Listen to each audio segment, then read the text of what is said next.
سلامونه او احترامات. د افغانستان مخکښ سندرغاړی جاوید امرخیل نن سبا په ازبکستان کې دی او هلته د خپلې نوې سندرې په ریکارډینګ باندې بوخت دی.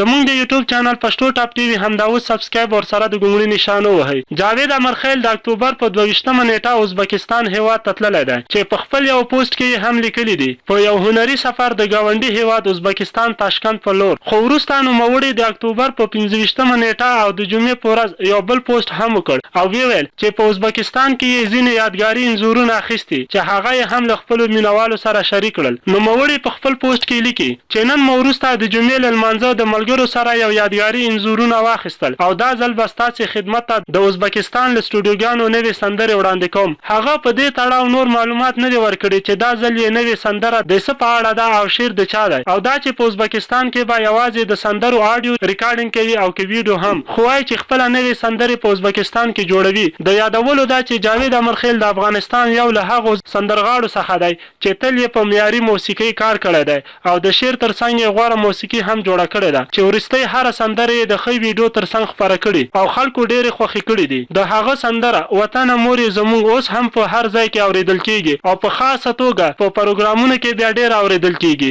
همدا راز هغه یوه بله سندره پاسېږه وطنه هم خلکو ډېره زیاته خوښه کړې وه. نوموړي د سلیمان لایق یو نظم ملت هم په ډېر ښه ډول ویلی دی چې د خلکو د خوښې وړ ګرځېدلی دی.